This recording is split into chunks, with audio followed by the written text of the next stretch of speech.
Let's start na po, manalangin na po tayo. Panginoon, salamat po sa gabing ito. Kami po, Panginoon, ay pinagpala at pinaburan. Nilinis mo kami, Panginoon, ng iyong dugo. Salamat po. Kami pinatawad mo na. At kami ay naligtas. Kami ay pinagpala. Kami pinaburan. Kami yung iniingatan. Walang bagay na pangyayari sa mundo, Panginoon, na hindi mo niloloob. May pagsubok man, pero salamat, Panginoon, sa ikatututo namin. Glorify your holy name, Lord. Mahal na mahal po namin kayong lahat, Panginoon. Kaming nandito, Lord. Ilan ba kami rito, Panginoon? Tignan ko lang, Lord, Nasa 89 po kami mga tao dito, Lord, na nagsasabi sa iyo na iisa lang ang amin sinasabi. Mahal na mahal po namin, Panginoon, Ikaw.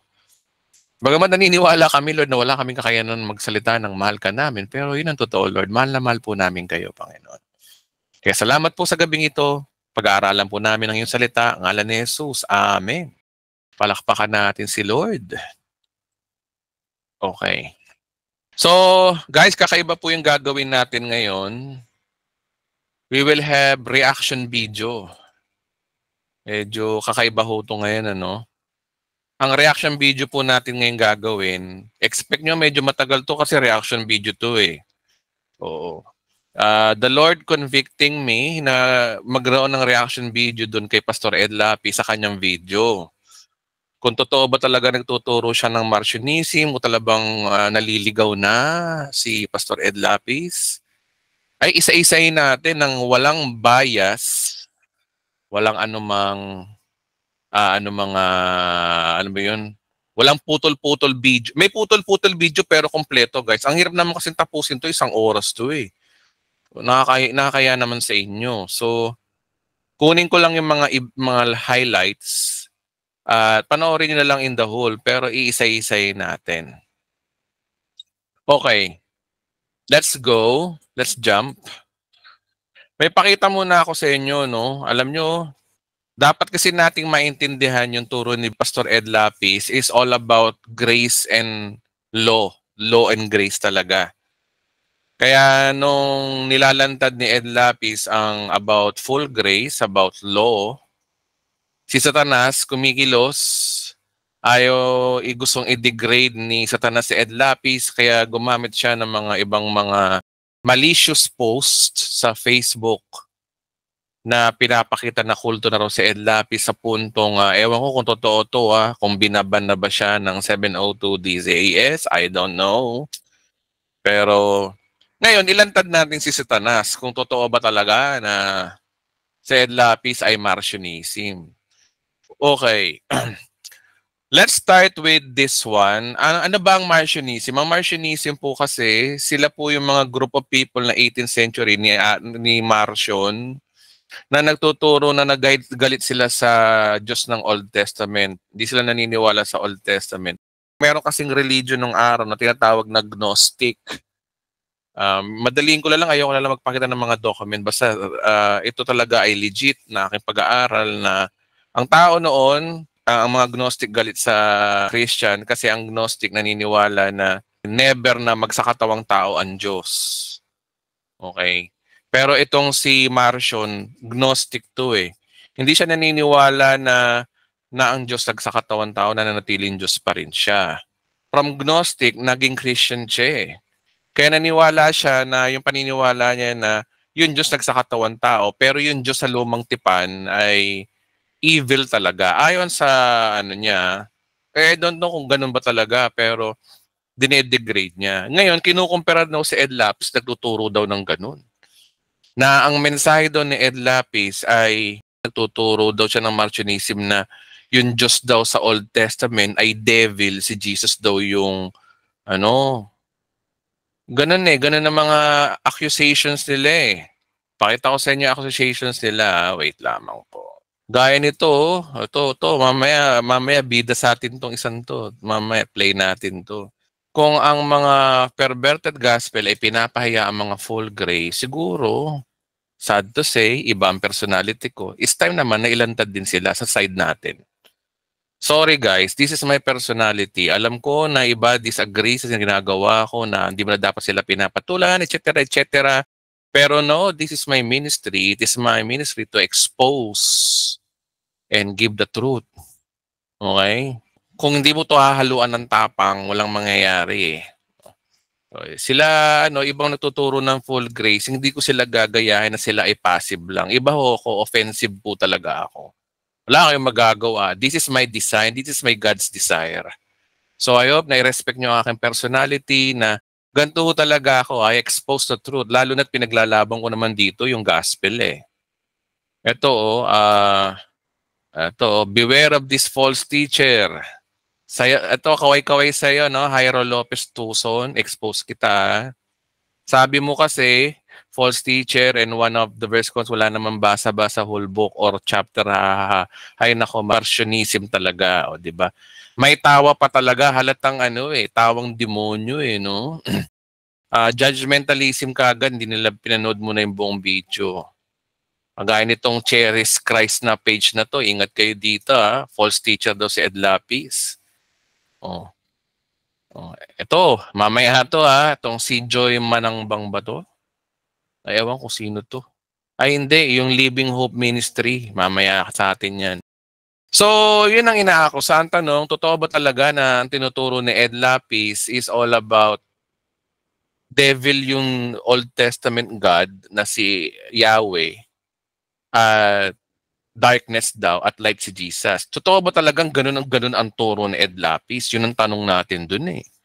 Yung pag-aaralan natin ngayon by our own eyes, by our own observation, siguro expose din natin kung ano talaga yung sinabi ni Ed Lapis. So we will watch this video, 40 minutes to mga kapatid Ang turo ni Ed Lapis dito about yung sa law, full grace ang dulo nito eh. Ang pagtuturo kasi kami mga nagtuturo kagaya ni Pastor Ed Lapis, kagaya ko rin. Pareho kami ng style ng pagtuturo ni Ed Lapis na bago ko sabihin yung truth, pinapakita ko muna yung introduction, yung simula. Ang outline dyan, parang ganito yan, Sa pagluluto, parang pinapakita mo muna yung ingredients. Ito ang sibuyas, ito ang kamatis, ito ang carrots, ito yung etc. Ganun ang ginagawa rin ni Ed Lapis. Pinakita muna niya yung ingredient. Ano ba ang Diyos ng Old Testament? Ano ba si Yahweh? Si Yahweh ba talaga ay nasa kadiliman o yung mga Hudyo? Kasi ang tingin ng mga Hudyo kay Yahweh ay mapagparusa. Yun ang sinasabi ni Ed Lapis dito. Kasi nga, tsaka bukod doon, mamaya makikita nyo yung mga verses. Pero dapat kasi natin maintindihan, basically, ang sabi sa Romans chapter 7 verse 8 to 10, na ang kadiliman kasi dito yung yung law eh. Ito yung pinaguhugutan ni Ed Lapis na verses. Wait lamang po Review lang tayo para maintindihan natin yung turo ni Pastor Ed Lapis. Sabi rito Romans 7:8, ngunit dahil sa kautusan ng sa loob ko'y pinuko ng kasalanan lahat ng uri ng kasakiman sapagkat walang kasalanan kung walang kautusan. So sinisisi dito ni Apostol Pablo na yung kautusan daw na yan na naging dahilan kung ba't nagkakasala ang tao, kung bakit din ang tao ay nagiging makasalanan dahil sa kautusan. Diba? Kaya nga maganda dyan, kung walang kautusan, wala sanang kasalanan.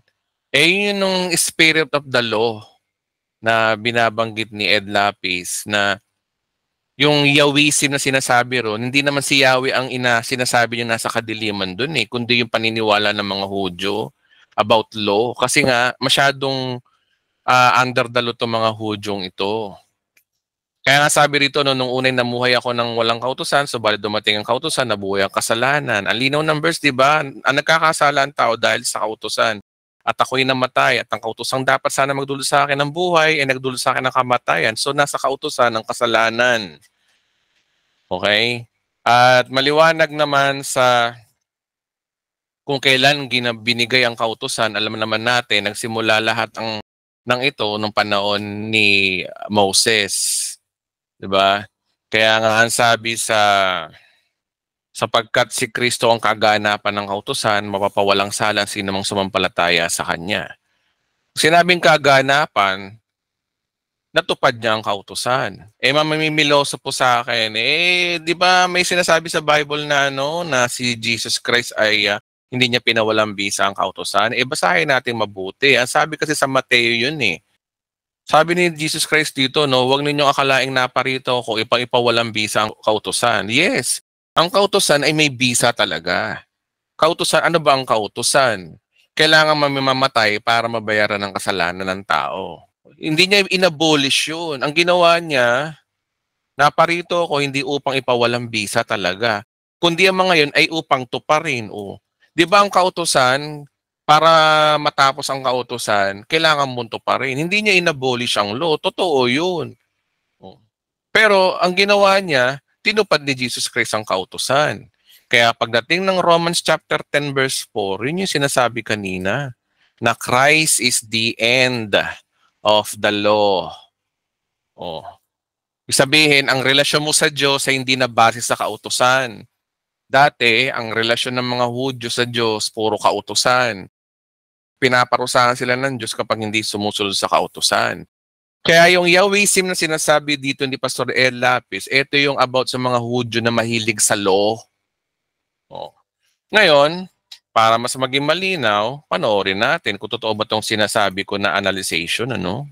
At dahil sa paniniwala na ito, na may mga sakit na idinudulot ng dahil sa kasalanan ng mga ninuno, nagiging insensitive ang maraming tao sa pagdurusa ng isang may sakit dahil sinasabi nila, ay, parusahin ng Diyos. Buti nga sa kanila. Generational sin yan. Wala tayong magagawa dyan. It encourages them to not be kind, not be... Teka muna, no? Kasi ang topic ni Ed Lapis dito, yung ano, yung ang pinaka-context dito ni Ed Lapis, yung istorya ng lalaking pinanganak na bulag, pinagaling ni Jesus Christ, tas hindi magkanda maliw-malaw yung mga pariseo, paano sila gumuling. Tas katakot-takot na judgmentalism ang ginawa ng mga pariseo kay Jesus Christ na sa demonyo yung taong yan eh. Tas sabi ba naman ng bulag, kung sa demonyo yan, ba't siya nagpapagaling, di ba? Alam naman natin na yung pinapakinggan ng Diyos yung mga taong makasalanan. Sabi, ayun nga, hindi nyo nga alam kung saan nanggaling yung tao. Hindi magpalagay yung mga Hudyo nung panahon na yon. Ito yung istorya ni Ed Lapis. Hanggang sa kinukulit sa ng mga Hudyo tong bulag na to, na paano siya pinagaling, sabi niya, aba, nag-imbestiga ba tong mga Hudyo na to sa mga magulang? Totoo ba talaga na anak nyo ipinanganak na, na bulag? Sabi, oo naman. Bakit di ba siya ang tanongin nyo? Diba? Ayaw nyo maniwala? Ba't siya ang tanongin nyo? May sapat na siyang gulang. Kaya yun yung pamagat ni Ed Lapis, 'di ba? Nasa tamang age na siya para sagutin niya yung mga tanong. Oh. Yun yung turo ni Ed Lapis dito. Ngayon, sa pagtuturo ni Ed Lapis dito, meron muna siyang tinatawag na theoretical na tinuturo muna na ano ba talaga yung mga names of God sa Old Testament, wherein palibhasa itong mga pastor na to walang alam sa Greek eh. Dapat kasi natin maintindihan na original na Bible ay Greek. Oh. Totoo naman na merong El Elyon, meron namang Yahweh na binabanggit ang Bible. Tingnan nyo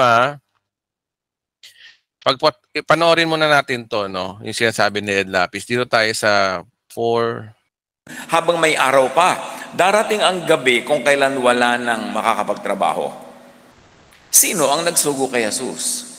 Bakit hindi siya matanggap ng Yahwistic people or people who believed in Yahweh among the Jews? Okay, Yahwistic people means ito yung mga mga Hudyo. Kasi kung titingnan niyo yung names of God, yung Yahweh, it is a Jewish name of God. Pangalan lang yun ng ng Diyos ng mga Hudyo. Yung nagbigay ng law. Yun yung sinasabi ni Ed Lapis. Kung titingnan niyo yung Old Testament, merong naman tinatawag na El Elyon, Elohim. Yun yung totoong Diyos na the Most High God. Oh. Pero hindi porke sinabing Yahweh, demonic na. Wala kayong mapapanood dyan mamaya na may sa demonyo tong si Yahweh. Gagaya ng binibintang nila. Pero kasi dapat maintindihan natin tong video na ito. Who believed in the law, who lived under the law, ba't hindi nila matanggap si Jesus? Kasi kung ang kanilang teaching ay pareho ng teaching ni Jesus, ang kanilang Diyos ay pareho ng Diyos ni Jesus, ang kanilang Ama ay pareho ng Ama ni Jesus, dapat nagkakasundo sila ni Jesus. Pero bakit sila ang number 1 na lumalaban at sila pa nga ang nagpapatay kay Jesus? Sabi ni Jesus, habang may liwanag pa, dapat na natin gawin ang ipinagagawa ng nagsugo sa akin. At ano yung gawain na yun? In this particular case, pagbibigay paningin sa bulag. Okay. Pagbibigay ng paningin sa bulag kasi yung mga Hudyo, bulag ang kaso rito. Oh. Gustong turuan ni Jesus Christ sa mga Hudyo rito eh. Mamaya malalaman nyo pero ito yung pinaka dapat iset natin sa ating isip. Pag pinapanood natin tong video na to, iset natin dito ang topic, hindi tungkol sa ang pangalan ng Diyos ay demonyo o yung Yahweh ay nasa kadiliman. Mag-focus tayo dito doon sa topic niya mismo. Ang topic niya mismo, yung mga bulag na tao na hanggang kailan sila magiging bulag at sila ay nananatiling bulag. Oh. Iyan ang turo ni Ed Lapis eh. Tinan nyo Pagbibigay liwanag sa nasa dilim, both physically, clinically, and also as symbolized by this particular episode, spiritually. May mga bulag physically, pero may mga bulag spiritually. Hindi nila makita ang liwanag. Kita mo yung tono pa lang ng topic ni Ed Lapis, ang topic niya rito tungkol sa pagiging eye-opener no? Ng katwiran dahil binubulag sila ng kanilang religious beliefs. Now, Jesus is son of, Jesus is sent by the Most High God and Father called El Elyon. Okay, controversial itong part na to, panoorin natin. A name that does not sound familiar even to many Christians. Kasi natakpan ito ng napakaraming theologizing and napakaraming doktrina ng 2,000 years of religion at nabura sa gunita ng mga tao ang tunay na pangalan at Ama at Diyos ng Panginoong Hesus, the Most High God, El Elyon.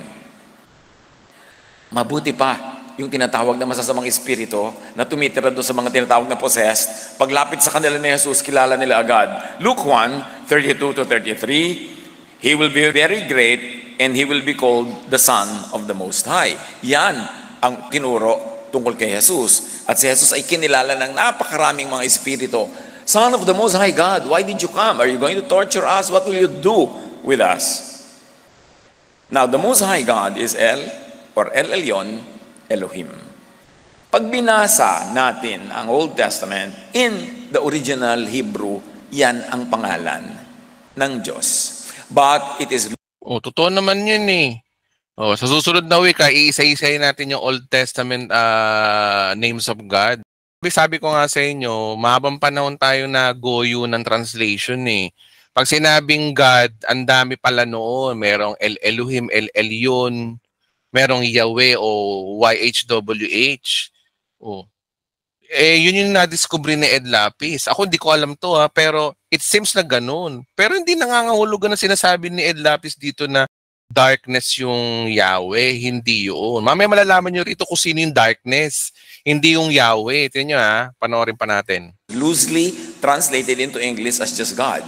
And when God is used, natatago, nakukubli yung tunay na identity ni Elyon o ni El Elyon dahil napaka-generic ng word na God. The word God and the concept of God is a much later development in religion. Hindi nila tinawag ng Old Testament na God. Tawag nila basta Elyon, Elohim, El, ganon. Tingnan nyo. Kung di tayo magpapakode yun, hindi natin maiintindihan sinasabi nito eh. So, ibig sabihin, ang tawag pala ng mga Hebrews nung araw sa Diyos ay hindi God, kundi Elyon or Elohim. Supreme God, kataas-taasan Diyos, Most High God. Yun ang Diyos ng Old Testament, guys. Yun yung sinasabi rin doon.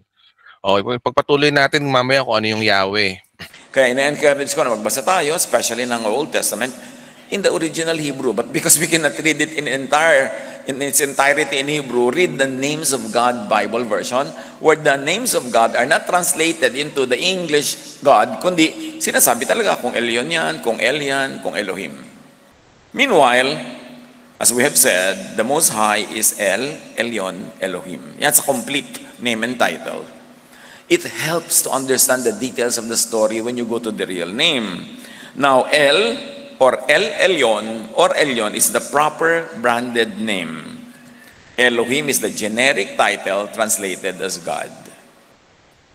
So Elyon is usually translated as just God. And Elyon, Elohim, likewise, is also translated as just God. Kami nawawala na shades of meaning. Why am I going through this laborious issue of the name? Because it is central to understanding the message of the story. Actually, sa Hebreo, no, yung L na yan, may karugtong yan. Diba? Pag sinabing El Elyon, ibig sabihin Supreme God. Pag sinabing El Shaddai, ibig sabihin, di ba meron pa nga, ano, di ba? El Nisi, yung mga pangalan, di ba? El Rafa, Jehovah Rafa. Maraming pangalan ang Diyos sa Old Testament, guys, na tinatawag ng Hebrew. Oh, yung mga El, ano yan, God yan. Pero hindi nangangahulugan ng maraming Diyos. Yan po ay tawag lang sa Diyos sa mga situation na, halimbawa, ang Diyos ang aking manggagamot, o siyang Jehovah Rapha, o siya yung Yahweh Rapha. O. Ganun po tinatawag ng Diyos nung araw. O. Kaya yung Yahweh, malalaman mo mamaya kung bakit nasabi ni Ed Lapis yun. Hindi naman niya sinasabing kadiliman eh. O, panoorin pa natin. Identity is blurred or lost in translation. So better if God is just translated as Most High or Most High God. Sa Psalm 82, nire-reveal sa atin ang pangalan ng Most High God. Very seldom at konti ang nagsusurvive na Old Testament verses that say and mention the name of Elyon. For instance, Psalm 82 in the Names of God Bible, Elohim, or in English, God, takes his place in his own assembly. He pronounces judgment among the gods. I said, you are gods, you are all sons of Elyon. So the generic Elohim God is named here. Again guys, hindi ko sinasabi na maraming pangalan ng Diyos. The point is dito, yung L dito, iisang Diyos lang ho yan. Kaya nga di ba sabi, Hear, O Israel, the Lord is one God. Yung L yun, or L, the Most High. Iisa lang yun, pati yung Yahweh, iisa lang po yun. Yahweh, Elohim, Jehovah, lahat yan, iisa lang po yan. Ito ay may represent sa Diyos na plural na Diyos. Diyos Ama, Diyos Anak, Diyos Espiritu Santo, lahat sila. Yun yung binabanggit ng Old Testament. Hindi po magkakaibang personality po yung Yahweh sa El Elyon. No, iisa lang sila. Pero ang sinasabi ni Ed Lapis dito na kung bakit Yahweh, it is a metaphoric symbolizing about na kung ano yung ugali ng Diyos sa mga Hudyo. Sa mga Hudyo, Yahweh siya. Kasi pag sinabing Yahweh, Lord, Panginoon. Oh. Usually, ginagamit yan yung Adonai. O yung word na Adonai, El Adonai. Oh. Hindi nila mabanggit yung pangalan ng Diyos dahil may underdalo nga sila. Pag tinatawag mo ang Diyos na Yahweh, ibig sabihin, ito yung mga taong underdalo. Oh. Ang darkness doon, yung law, hindi yung Yahweh. Oh, yun po yung ibig sabihin ni Ed Lapis, mamaya tinan niya. As Elyon. It's a precious verse because it preserves for us the name in Hebrew. Luke 8:28. As soon as he saw Jesus, this is the man who was possessed by spirits, he shrieked and fell down in front of him. Then he screamed, "Why are you interfering with me, Jesus, Son of the Most High God?" And parenthetically, Elyon, Son of Elyon. That's why Jesus would always say, "Be quiet, you spirit." Kasi ayaw niyang mabuklat agad ang true identity ni Jesus at ang true identity ng kanyang ama kasi maghahalo ang balat sa tinalupan sa Israel. Ibig sabihin ni Ed Lapis doon, yung mga masasamang espiritu daw, kilala daw si Jesus Christ na the Most High God or Elyon. Yung mga masamang espiritu, sinasabihan siya na kataas-taasan Diyos pero pinipigilan ni Jesus Christ. Kasi nga, nagtatago pa si Jesus Christ sa panahon na to. Ayaw niya muna ipalam sa mga Hudyo kung sino siya. Kasi merong gustong baliin eh. Merong plano kasi ang Diyos. Kasi pag nalaman ng mga Hudyo na siya ang kataas-taasan Diyos talaga, wala na, hindi na siya may papako sa krus. Paano mababayaran yung kasalanan natin? Sira ang plano. Kailangan talagang pagdaanan ni Christ na ma-persecute siya ng mga Hudyo, ma-misinterpret talaga siya. Yun ang plano ng Diyos talaga. Kaya pinipigilan ni Christ na wag niyong sabihin ako yung Most High God. Pinipigilan niya. Patuloy natin yung sinasabi ni Ed Lapis. Kung sino siya talaga. So sabi niya, be quiet. Nagtataka ba kayo, lagi niyang pinapatahimik yung mga spirit? Be quiet. Huwag niyo ipamalita ang mga ginagawa ko kasi hindi pa panahon para ibunyag. Now, is the God and Father of Jesus the same as the God and Father of the Jews who opposed him? Kasi kung pareho sila ng pinagmulan, pareho sila ng magulang, pareho sila ng pinaniniwalaan, di dapat magkakampi sila. Pero bakit walang ginawa yung religious establishment in Israel kundi kontrahin si Jesus? Sila pa nga ang nagpapatay. Duty ng bawat isang tunay na nananalig kay Jesus na buklatin ang mga issue na to. Alamin, ano ba talaga, what was at stake? Ano talaga ang pinag-aawayan at ano talaga ang dahilan? That's why they want to silence Jesus and even kill him. John 8:42, Jesus told the Jews, remember, nung panahon ni Jesus, may the light. Ibig sabihin, meron diyang hindi light. Akala nyo lang light siya. Kumusta ba ang Israel bago dumating si Jesus? Okay, ito yung reaction video nila na pinagbibintangan si Ed Lapis na na si Yahweh doon nasa kadiliman. Tingnan na rin kung talagang sinabi ni Ed Lapis to. Amos 5:18, kahabag-habag kayo na naghihintay sa pagdating ng araw ni Yahweh. At ang araw ni Yahweh, don't mistake it for araw ni Jesus. Magkaiba yun.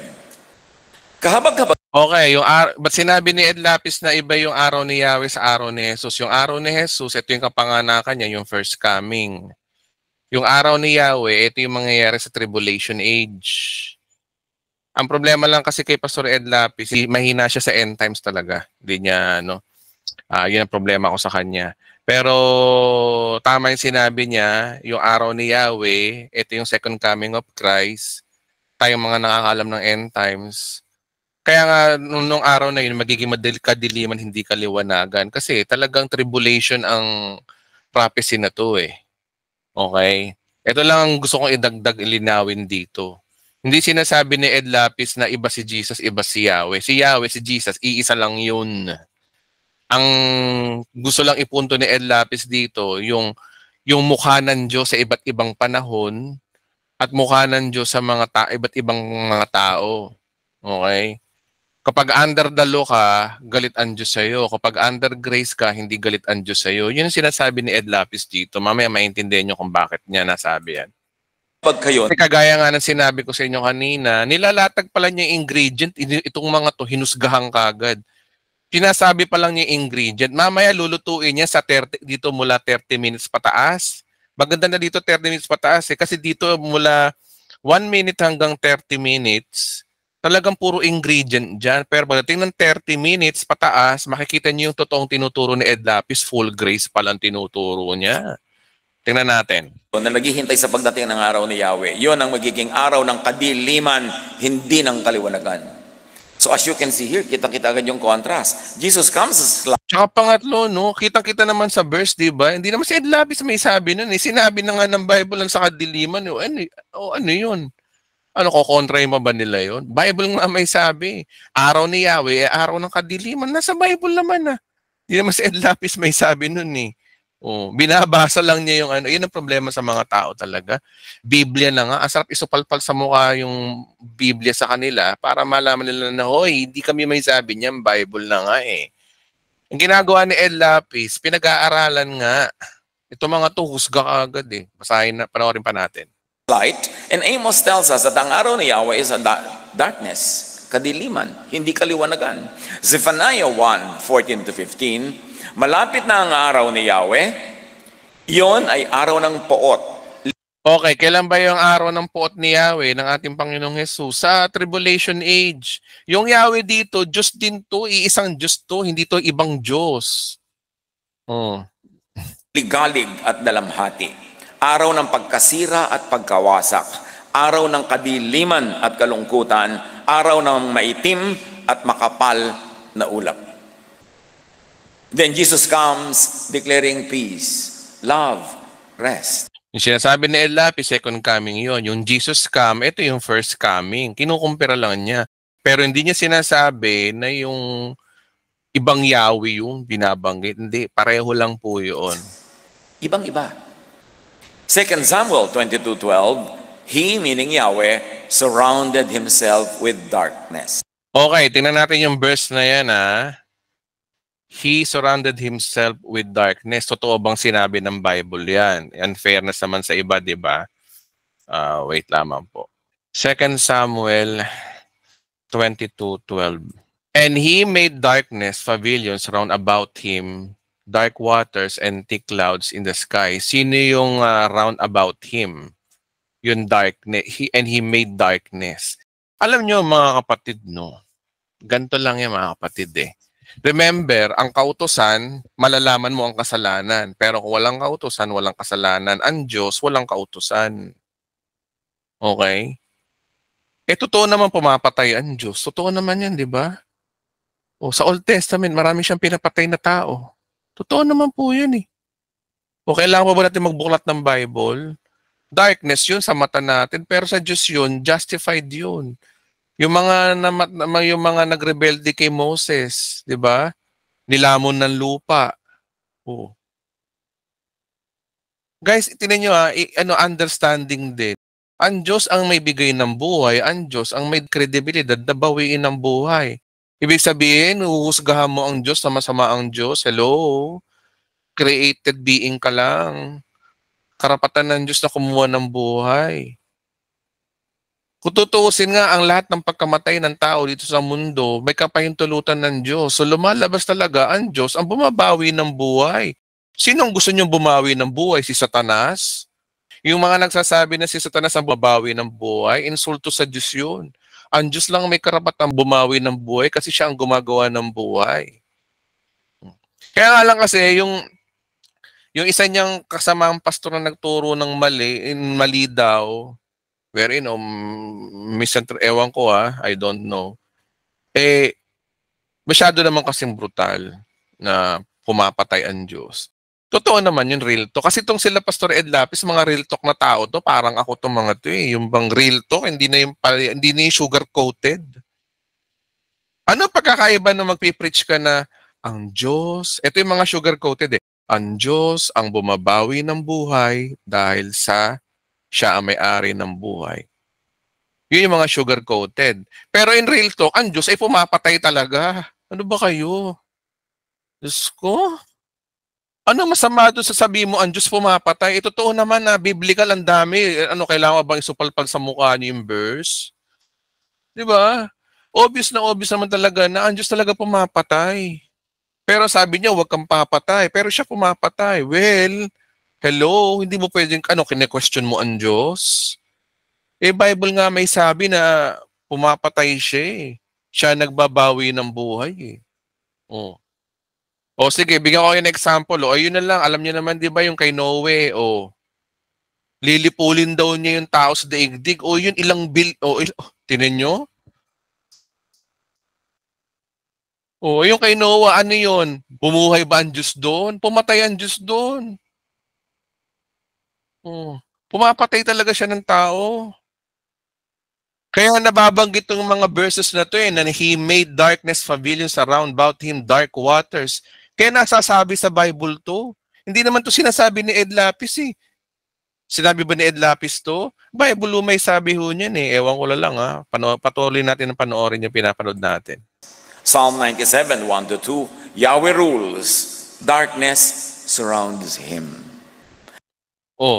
Ano masama dyan? Bible naman may sabi niya na pinutol lang niya to. May kasunod yun. Pero sinabi darkness surrounds Him. Bible may sabi. Ano yun? Ed Lapis ba may sabi niya? Nakalagay ba Ed Lapis 97 verse 1 and 2? Yun ba nakalagay? Nakalagay ba Ed Lapis chapter 22 verse 12? Yun ba nakalagay? Hindi naman si Ed Lapis ang may sabi. Si 2 Samuel chapter 22 verse 12. Si Psalm chapter 97 verse 1 and 2. Ano ba itong mga bulag kayo? Pinagkakanaan nyo si Ed Lapis na may sabi. Bible na may sabi. Hindi naman libro ni Ed Lapis ang Bible. Diyos na may sabi. Mga bulag talaga itong mga taon to. Gagaling manghusga. Lalo na to, itong pastor na to, may pakita ko sa inyo. Okay, continue. Kaya pag sinasabi ni Jesus, I am the light of the world, this is in contrast to the object of His teaching, which is darkness. See the opposite. Elion. Malikot lang ang utak ni Ed Lapis, matalino kasi UP Diliman College ba naman to, matagal na to sa cultural redemption kaya malalim. Kaya pag ikaw mabababaw kang tao, hindi mo maiintindihan to, masasabi mo talagang kulto pag weak ang isip. Marami pa naman mga Pilipino talaga, wala bulag eh. Mahilig manghusga kagad ng mga Pilipino, sa totoo lang. Yan ang pinaka-toxic na ugali ng Pilipino. Mabubuti na lang na dito sa Bride of Christ, walang ganito rito, no? Ako naniniwala ako dito sa atin, walang ganito eh. Pero yung iba, no, grabe. God the Most High is light. As Jesus is light. Oh. Wala pa tayo nakikita na na letra por letra sinabi niya si Yahweh is darkness Oh. Wala pa. Wala pa sinasabi na yung Diyos ang masama. Matthew 4:16, ang mga taong nasa kadiliman, and parenthetically, this is mine, sino ang nasa kadiliman nino? Dapat Okay, di ba? Gaya nito, no? Ang taong nasa kadiliman, may tanong siya rito, sino nasa kadiliman nino? Ang pinapatamaan ni Ed Lapis dito, yung mga Pariseo. Kasi ayon sa context na yan, ang kausap ni Jesus Christ dito ay Pariseo. Di naman niya sinasabing sino nasa kadiliman, si Yahweh ba? Wala naman sinasabing Yahweh dito Yung ibang vlogger, ito yun, sinasabi yung mga screenshot na si Yahweh nasa kadiliman. May sinabi bang may Yahweh kadiliman dito? Nagtatanong nga siya rito, sino ang nasa kadiliman, nino? Kasi ang motibo ni El Lapis dito, tirahin yung mga underdalo ng mga Hudyo. Yun ang nasa isip ni Ed Lapis kasi malalaman niyo mamaya sa dulo Okay? Ang problema kasi sa kanila, mahilig sila mag-cut-cut ng video, hindi tinatapos yung video. itanong mo yan, kasi sabi ni Jesus, ang mga taong nasa kadiliman ay nakakakita ng maningning na ilaw. Nakakita sila sa wakas, at ito ay si Jesus, ilaw ni Jesus. Sa mga nakatira sa lilim ng kamatayan, lilim nino, ay sumikat ang liwanag ni Jesus na sugo ni El Elyon. The contrast is very clear. John 1:4-5, meaning Jesus here, the Word gave life to everything that was created, and His life brought... Okay, yung sumunod na mga verses dyan, pinapakita si Jesus Christ ay light. Ngayon, eto na, pupunta na tayo sa exciting part, no? Wait lamang po Light to everyone. You mean? Yes. Kaya ko sinasabi sa inyo, I am the light of the world. Kaya sabi ko sa inyo, come to me all of you who are tired and heavy laden, and I'll give you rest. Okay, it seems na ang sinasabi ni Ed Lapis dito ay yung darkness na sinasabi rito, hindi yung Yahweh, kundi yung kautusan. Mamaya malalaman nyo kautusan ang tinutukoy ni Ed Lapis dito, mamaya malalaman nyo. Dapat tinatanong ng mga religious Israelites, you mean pagod kami? Bakit? Di ba kayo pagod? Hindi ba nakakapagod ang inyong religion? Katakot-takot na bawal, katakot-takot na batuhan, judgment, rejection. O, kita niyo yung sinasabi niya. Maybe yung hugot na sinasabi niya, judgment daw yung religion, puro batuhan. Tingnan mo yung daloy ng preaching niya. Ang daloy ng preaching niya, hindi nakapokus dun kay Yahweh Ang daloy ng preaching niya is all about yung mga taong under the law. Yun yung daloy ng preaching niya. Wala naman dun, hindi big deal yung mga Yahweh na yun. Kasi pinapakita lang niya sa kanyang ingredients na ito yung pagkakilala ng Hudyo kay Yahweh. Ang Diyos ay puro takot, puro kadiliman ang aabutin mo kasi nga under the law nga sila Yun ang sinasabi ni Ed Lapis dito. Hindi niya dinedegrade yung Yahweh. Ang dinedegrade niya dito yung mga Yahwistic, yung mga Hudyo na under the law. Panoorin pa natin. Rejection. Sabi ni Jesus, come to me and I'll give you rest. My yoke is easy and my burden is light. Dapat tanong ng mga Israelite, you mean ang burden namin ngayon heavy? Kaya ko nga kayo bibigyan ng kapalit na burden. Light and easy, restful and peaceful. Because that's what you need. That's what you do not have. In spite of or because of your religiosity. 2 Corinthians 4:6, sapagkat ang Diyos na nag-uutos sa magkaroon ng liwanag sa gitna ng kadiliman, ay siya ring nagbigay liwanag sa aming isip upang makilala namin ang kaluwalhatian ng Diyos na nahahayag sa mukha ni Kristo. Kaninong mukha nahahayag ang liwanag ng Diyos? Kay Kristo. So bago dumating si Kristo, ano ang napapala nila? Di ba dilim? Bago ba dumating si Jesus Christ, di ba mga Hudyo under the law? O ano yung under the law? Kadiliman.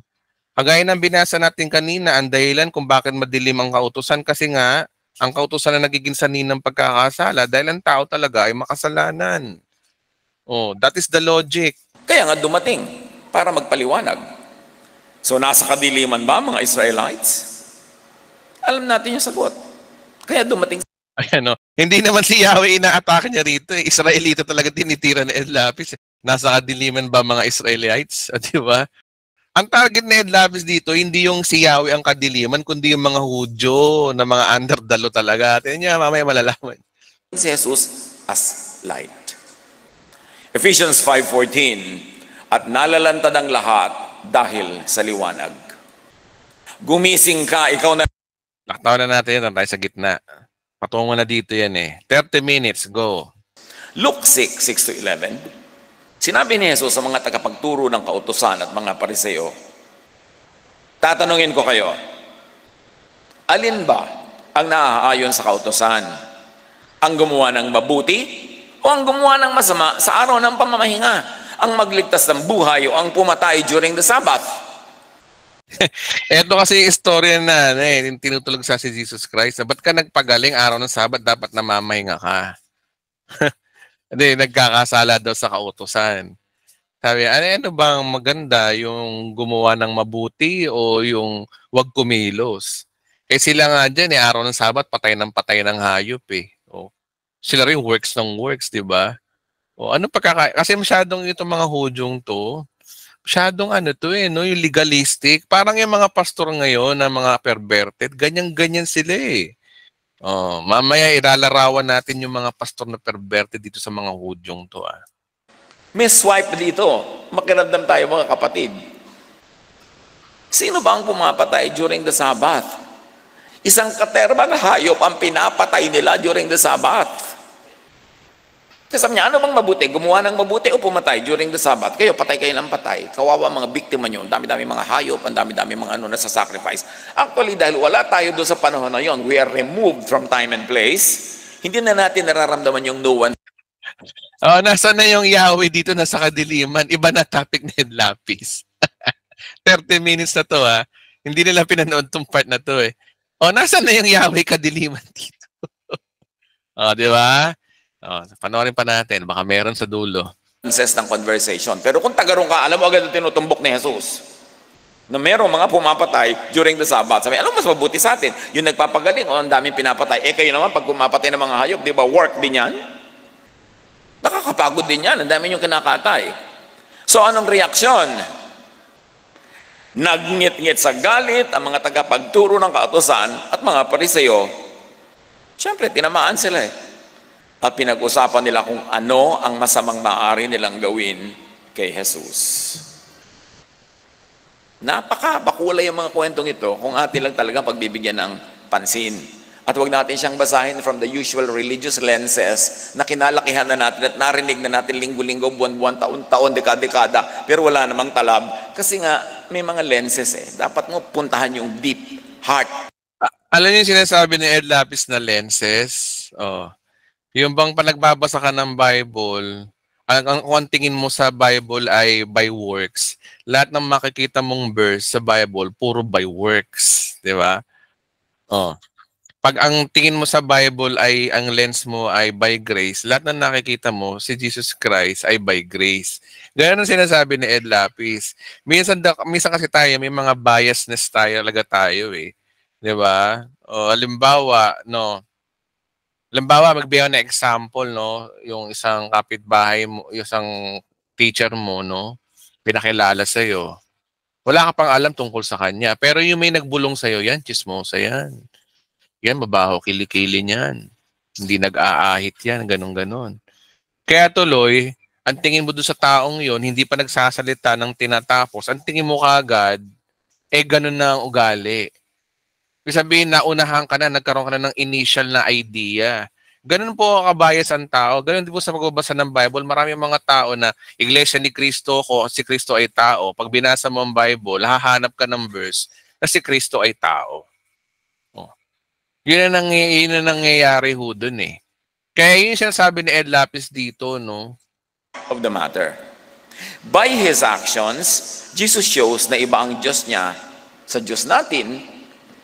Magkaibang ama niya at ama natin, if the Pharisees could be heard talking among themselves.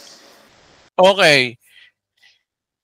Yung ama, iba yung ama ni Jesus Christ. Ang ama ni Jesus Christ, yung tunay na Diyos, di ba? Oh.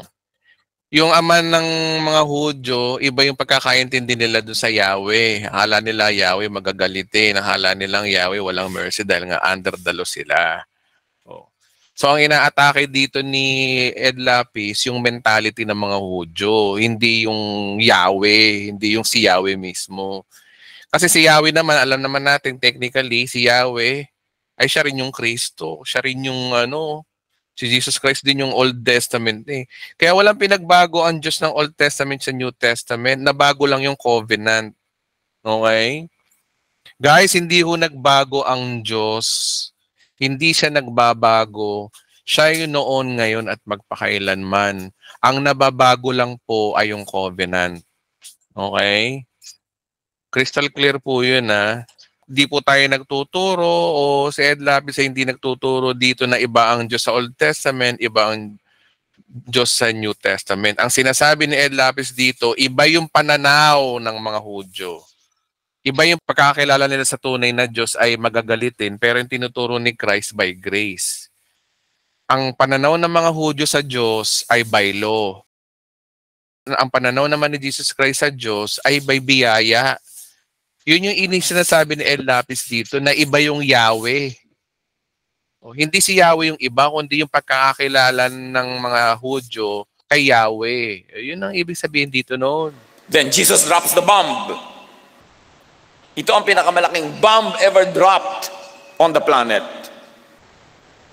At hindi ito sa Hiroshima o Nagasaki, sa Jerusalem.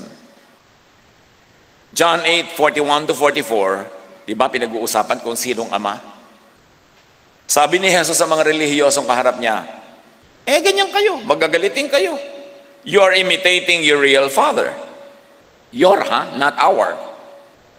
Then they replied, we aren't illegitimate children. God himself is our true father. Jesus told them, if my God were your father, you would love me. Because I have come to you from God. He sent me. Kung ang ama nyo ay ama ko rin, kung ang Diyos nyo ay Diyos ko rin, dapat mahal na mahal nyo ako kasi ako ipinadala ng ama.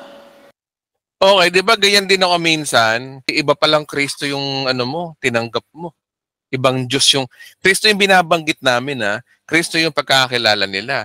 Kaya sinasabi ko sila, ibang Kristo yung kilala mo, mahinang Kristo yung kilala mo eh. Metaphor po ibig sabihin natin doon, di ba? Metaphor. Oh. So, ganun din dito si Ed Lapis. Ibang Yahweh yung kilala nilang mga Hudyo. Iba. Yung pagkakakilala ng mga Hudyo sa Yahweh ang pinag-uusapan dito, hindi direct kay Yahweh. Oh. Ibang Yahweh yung kilala nyo eh. Yahweh nyo, magagalitin. Yung Yahweh nyo, puro kadiliman eh. Yung kasi ang tingin nyo sa Yahweh. Di ba? Yun ang ibig sabihin ni Ed Lapis dito. Pero itong mga pastor na to, si Yahweh daw ang tinuturo ni Ed Lapis na nakadiliman. Hindi nila na-gets, hindi nila nasakyan. Palibasa nga, ewan ko sa kanila. Why can't you understand what I'm saying? It's because you can't even hear me. For you are the children of your father, the devil. And you love to do the evil things he does. Oh. Ano connect niyang kay Yahweh? May sinabi ba sa Ed Lapis dito na yung father nyo ay the devil at the devil ay si Yahweh? Wala naman sinasabi rito eh. Binabanggit lang yung sinasabi ng John 8:44 na ang inyong ama ay ang Diablo. Oh. Si Jesus ang nagsabi niyan. Ang tunay niyong ama ay ang demonyo. Kaya kayo ganyan. Can you imagine hearing that? Baka nagdududa kayo, buksan niyo yung mga Biblia niyo, i-check niyo kung totoo yan. Kasi nandun. Sa patuloy ng kwento, John 9:16, ngunit sinabi naman ng iba, paano makakagawa ng ganitong mga himala ang isang makasalanan? Tama. Paano nga naman? At hindi sila nagkaisa. Hati-hati ang mga opinyon nila. Jesus says anyway that his message and mission would, of necessity, be divisive. Natural lang na mahahati ang mga tao sa opinyon oras na magturo si Jesus. John 9:17-18. Kaya tinanong nilang muli ang dating bulag. Balik na naman tayo sa bulag. Siya nga pala, bulag yung topic natin. Kaya tinanong nila muli ang dating bulag. At ikaw, ano naman ang masasabi mo tungkol sa kanya? Dahil pinagaling niya ang iyong mga mata. Isa siyang propeta. Sagot niya, kailangan pa bang i-memorize yan? Ayaw maniwala ng mga Hudyo na siya ay talagang dating bulag na ngayon nakakakita na, kaya ipinatawag nila kanyang mga magulang. 14-16. 2 Corinthians 3:14-16, maaalis lamang ang talukbong ngayon sa pakikipag-isa nila kay Kristo. Ayan na guys, ito na yung full grace na turo niya. Ayan na, ito na yon. Kailan daw maalis yung talukbong na nakakapagpabulag, nakapagpatigas ng ulo? Sa pagbasa ng Gospels instead at pagsunod sa love and grace. Okay guys, nabanggit niya na gospel tsaka love and grace, nababanggit na niya di ba? And Jesusness. May turning point ang bawat isang tao para matanggal yung talukbong. Dapat. Yung Jesusness niya dito, ang description niya sa gospel and love and grace. Siya lang may pangalan niya ng Jesusness, si Ed Lapis, pero na bigyan niya ng kahulugan na yung Jesus na sa sinasabi niya is all about the gospel. Ayan 2 Corinthians ang kanyang binanggit na kaya Apostol Pablo na siya.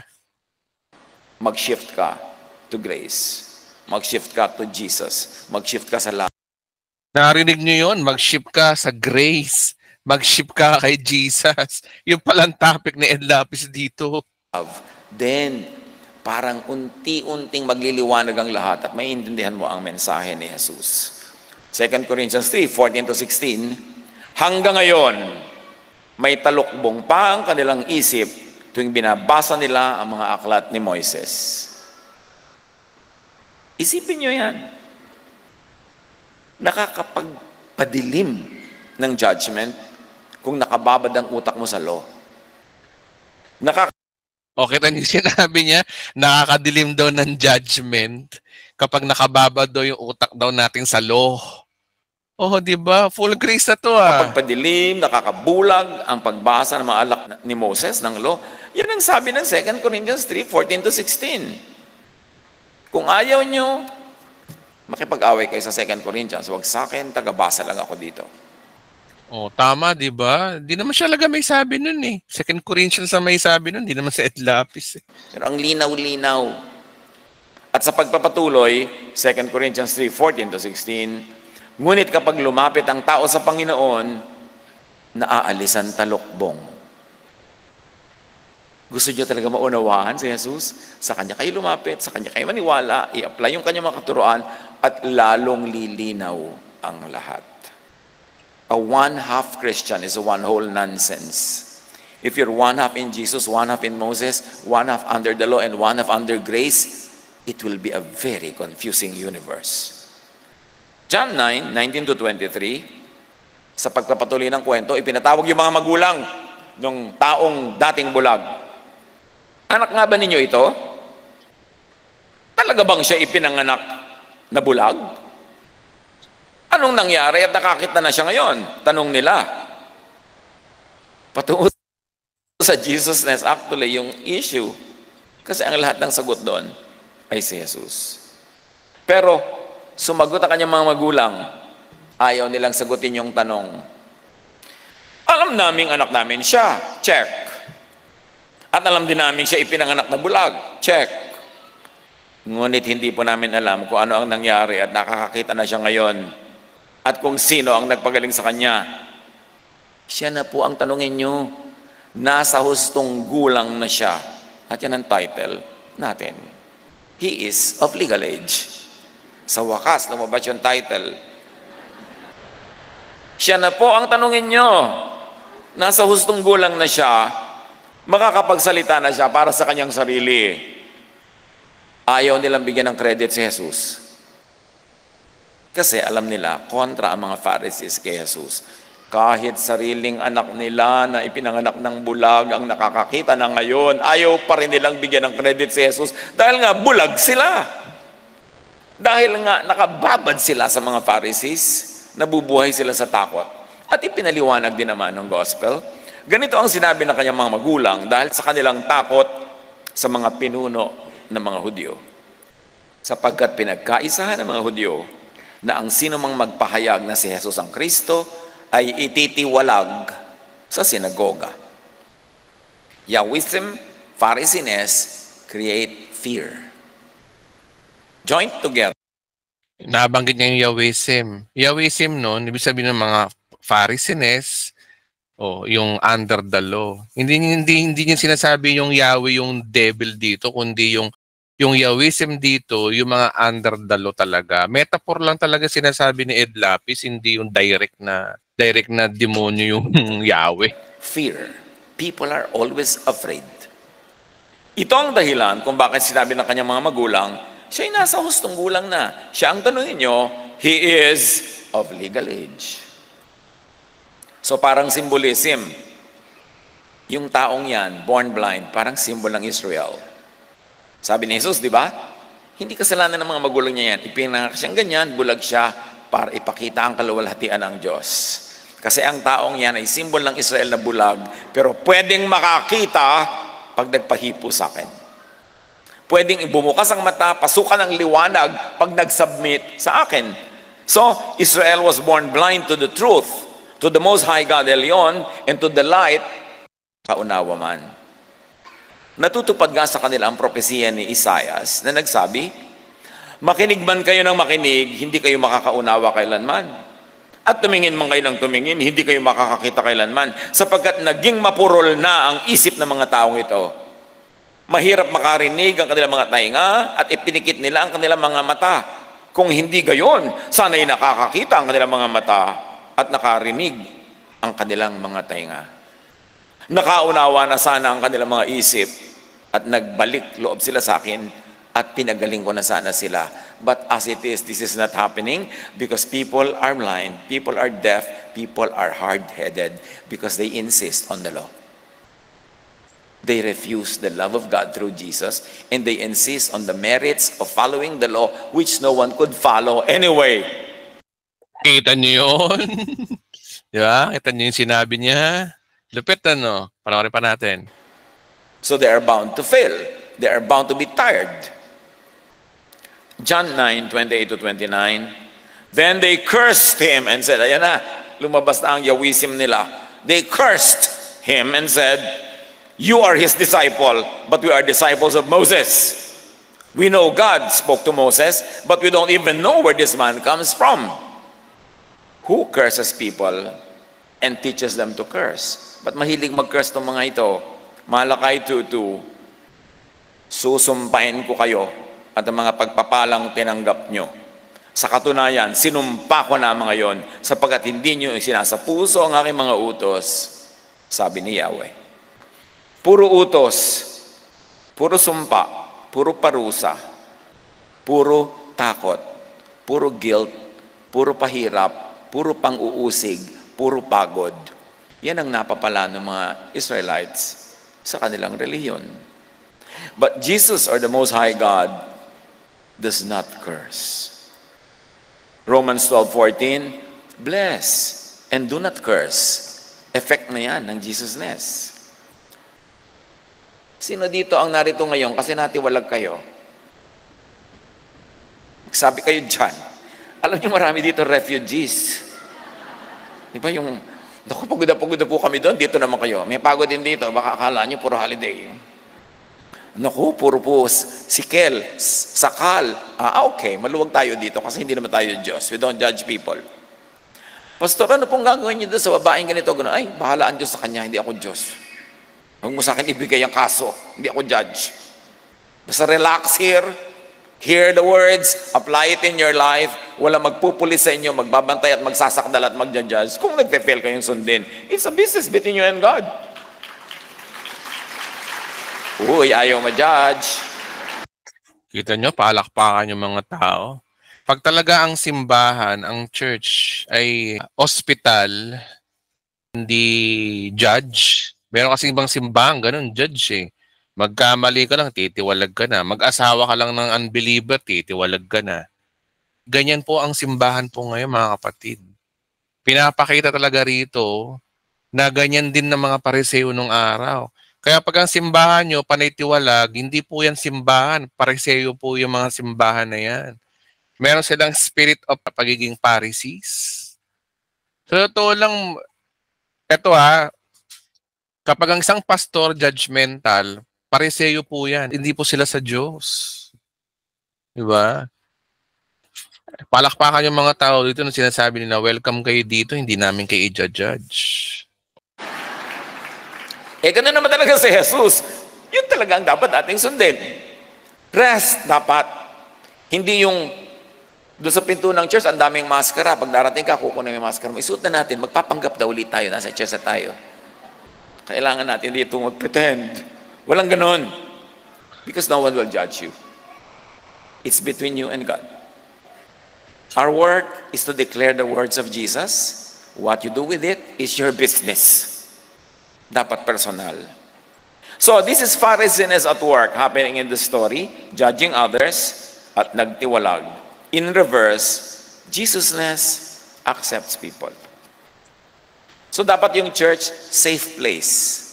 This church is your safe place. Yung kailangan magpanggap. Pero siyempre, kailangan naman may manners ka. Kailangan naman para kang kabayong darating dito, natapakan na kami lahat. Hindi naman ibig sabihin ng tatanggapin ka. Kahit naman kabayo, nagbe-behave. Di ba? Lalo pag nasa public. Romans 15:7, kung paanong kayo'y malugod na tinanggap ni Kristo, tanggapin ninyo ang isa't isa upang mapapurihan ng Diyos. Which is not happening in the churches. Walang tanggapan, tiwalagan na nagaganap. John 9:35-39, ba't napakahaba ng kwentong ito? Kanina pa tayo. Nabalitaan ni Jesus na ang lalaking pinagaling niya ay itiniwalag ng mga pariseo. Sabi ni Jesus, congratulations! Dapat pag itinitiwalag ng mga Pharisees mo, congratulations! Kaya't nang matagpuan niya ito ay... Okay guys, so mahaba na to, no? Pero nakita naman natin na yung bintang nila, ang topic pala niya rito, yung mga nasa kadiliman dito, yung mga under the law. So ang topic niya talaga is about full grace talaga. It's about grace of God. Hindi tungkol doon sa pangalan ng Diyos na Marionism. Okay, panoorin niyo itong mga taong to Ayan yung kung paano sila manghusga ng pastor, no? Grabe to. Ilantad natin to sa YouTube. Ed Lapis, Marcionism na rin. Nagtrending lately ang isang pastor na si Rolando Garcia ng Awakening Church dahil sa mga heretic teaching nito at Marcionism. At ngayon naman, isang sikat na mangangaral at pastor na si Ed Lapis, may mga post na rin lately about Marcionism. Bago natin ipakita ang mga post ni Pastor Ed Lapis, let's define muna what is Marcionism. Marcionism was an early Christian dualistic belief system that originated with the teachings of Marcion of Sinope in Rome around 144 AD. Marcion was an early Christian theologian, evangelist, and an important figure in early Christianity. So ano nga ba ang teachings ng Marcionism? Marcionism teaches that the God of the Old Testament. Itong taon to, no? Pareseo talaga no? Tinan niya yung spirit na meron siya. Tinan niya meron siyang espiritu. The God that made the heavens and the earth and the God who sent Jesus is not the same. Marcionism teaches that the God of the Old Testament is not a benevolent God, meaning hindi siya all good, kundi isa siyang malevolent God, something that is evil and is comparable to Satan. Kaya nga napakalaki ng hatred ng mga taong ito sa God of the Old Testament. They mock Him, they make fun of Him, and they accuse Him of stealing, murdering, lying, and they even call Him a deceiving God. Now, tingnan po natin ang latest na mga post ni Ed Lapis at kayo na ang humusga. Prophet trick, Ezekiel 14 verse 9. Name of God translation. If a prophet is tricked into giving a prophecy, it is I, Yahweh, who tricked the prophet. Ezekiel 9 verse 6. Yan yung binabasa niya. Hindi niya naintindihan yung binabasa niya. Basta siya basa ng basa. Tinaya. Kill old men, old women, young women, and children, but don't come near anyone who has a mark on him. Start with my holy place. So they started with the old man in front of the temple. Jeremiah 20 verse 7. O Yahweh, you have deceived me, and I was deceived. You overpowered. Tinan mo, sinasabi naman yun, nasa Bible naman yun. No? Ba't niya sinisisi si Ed Lavis dito? Kino-quote lang niya yung sinasabi ng Bible. Di ba? Sabi na natin na gano'n ang sinasabi ng Bible. Pero ang tanong, sino ba may sabi ng Bible? May sabi nun. Me and won. I've been made fun of all day long. Everyone mocks me. 42 young people turned to pieces. 2 Kings 2 verse 23 to 24. From Parang ganito yan, mga kapatid, no? Halimbawa, tumatawa si Emmanuel Tolentino, no? Halimbawa si Emmanuel Tolentino. Nag-post ako, no? Nag-post ako ng ang babaho nyo. Ang babaho nyo, mga Pilipino. Nag-post ako ng ganun. Tapos, ang ginawa nito si Emmanuel Tolentino, siya yung nag-share. Ngayon, nangyari, nabash siya. Sabi niya, hindi mo dapat ganyan ng mga Pilipino. Tapos si Emmanuel Tolentino nagkakalat na mabaho daw ang mga Pilipino, mga ganito. So, anong nangyari niyan? Ako yung nag-post. Tapos, shinare ni Emmanuel. Si Emmanuel ang naging viral. Siya daw may sabi noon. O, di ba? Parang ganito yun no? Si Ed Lapis, ang nagko-quote lang ng sinasabi ng Bible. Bible lang may sabi. Itong taong to, sinisisi si Ed Lapis, imbis na yung Bible lang. Ganyan po yung logic niyan, guys. Hindi naman may sabi nun si Ed Lapis, ang may sabi ng Bible. Pero itong taong to, pinagbibintangan si Ed Lapis daw may sabi. Kaya nga sabi ko sa kanya kanina, hindi naman Jeremiah 31 verse 8, hindi naman yan Ed Lapis chapter 31 verse 8 Kundi nakalagay dyan 2 Kings di ba? 31 verse 8. Diyos ko Lord, itong mga utak na itong mga taon to. No? Christian ba itong mga taon? There he went to Bethel and he walked along the road. Some boys came out of the city and mocked him. And they said, "Go away, Baldi, go away." Looking back, he saw them and cursed them. Wala sa sarili doon taon to mo. In Yahweh's name, 2 bears came out of the wood and tore 42 of these youths apart. A spirit that tells lies. 1 Kings 22 verse 23. So Yahweh has put into the mouths of these prophets of yours a spirit that makes them tell lies. Yahweh has spoken evil about you. Now, this is a big red flag. And all these posts na post niya a day ago at napakarami pang post na hindi ko na-mention. In these last days, many will fall away sa kanilang mga faith. Kaya we need to be vigilant sa mga teachings ng ganito. Patuloy nating i-expose ang mga heresy na ganito. But, let's pray. Pero ikaw naman ang ine-expose namin sa pagiging judgmental mo, Brad. Nay nako. For these people, they are deceived and they are falling away from the faith. God bless.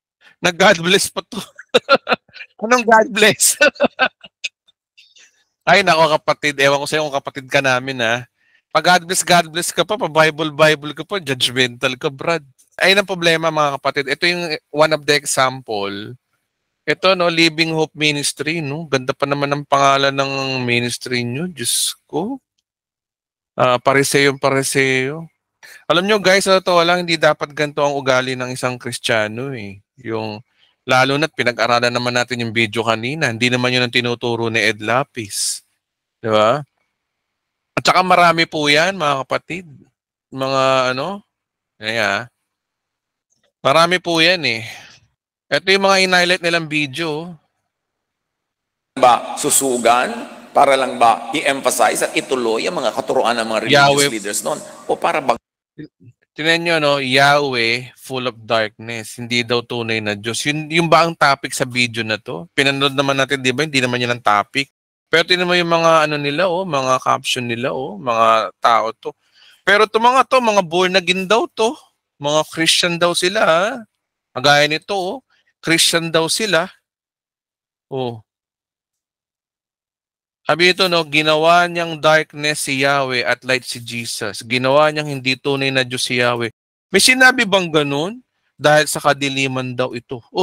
Pinagkumpara niya ang maling paraan ng pagkukumpetensya ng dalawang persona ng Holy Trinity. Ang winner para sa kanya si Jesus. Iba rin ang interpretation niya kung bakit bumaba si Jesus, hindi para iligtas tayo sa kasalanan. Ano? Iba din ang interpretasyon niya kung bakit bumaba si Jesus, hindi para iligtas tayo sa ating kasalanan. Update, the sermon has been pulled by Day's YouTube channel along with the sermon in the name of... Ito Cherish for Christ daw. Ganda pa ng mga pangalan, mga banal na banal to mga page na to. Pero ang mga nilalaman na puro panghuhusga sa kapwa pastor. Ito yung kanina. Mark, avoid Ed Lapis as a false teacher. Ito yung mga screenshot. Pinag-aralan natin to kanina, di ba? So mga kapatid, nasa last days na ho tayo, marami pong judgmental. Akala nila, totoo yung sinabi ni Jesus Christ yung mga taong nag-aakala na sila ay naglilingkod, yung ginagawa nila sa inyong pag-uusik, akala nila ay sa Diyos na nila ginagawa. Totoo po yun in the last day. Akala nila, banal sila sa ginagawa nila, pero in reality, they are deceived. Deceived sila ni Satan na under the law. Una, in the first place, hindi nila tinapos yung video. In the second place, mali yung mga paratang nila. Dapat pinanood nila yung video. Kaya mga kababayan ko dito sa Pilipinas, gumising na po kayo. Kapag po ang pastor judgmental, hindi po galing sa Diyos po yan. Yung mga pastor po na maninira ng kapwa pastor para manira ng ibang pastor, hindi po galing po sa Diyos yan. Kasi ang tunay na ugali ng pastor ay nangangaral lang po ng salita ng Diyos. Tandaan po natin, ang mga mangangaral po ay nangangaral lang po ng salita ng Diyos. They just share the gospel. Hindi nila ini-insist na paniwalaan sila. Hindi sila nakikipagdebate kasi ang Diyos na ang bahala sa kanila. Mag-share lang tayo ng gospel. Pero yung ganito, gagawa mo ng content. Sa bagay, yung ginawa nitong taon to, obvious naman Yung pinanood natin kanina, dami niyang views dahil sa ginawa niya. Hindi kayo dahil lang sa views to, pamparami lang para dagdag kita ng pera. Guys, vlogger din ako. Importante sa amin ang mga views. Biro mo, isusugal mo yung patotoo mo bilang Kristiyano para lang may manood sa'yo. Diba? Parang yung nagmumukbang, kumakain ng marami, di bali na mamatay sila, ano lang. Eto, isa pa to. Kilala niyo to? Ito, galit na galit sa akin ito, tingnan niyo itsura guys. Talagang no. Kayo na nga humusga, nasa itsura pa lang talaga no. Alam niyo, malalaman niyo talaga sa itsura pa lang talaga ng tao kung anong klaseng personality ang isang tao. Malalaman niyo yan. No? Ito, to ang alam ko, isa to sa, ewan ko, hindi ko malaman, ba't galit na galit sa akin to? Hinuhut-huton daw. Guys, namimera ba ako sa inyo? Eto speaking of pera mga kapatid wala akong maalala nang hingi ako ng pera sa inyo. Nakikita nyo lang yan sa YouTube, may nakalagay doon, GCash number, sa mga gusto lang magbigay. Ni giving nga, hindi ako nagtuturo sa inyo Sinasabi ko pa nga sa inyo, di ba na magbigay kayo o hindi, pagpapalain pa rin kayo ng Diyos dahil kay Kristo.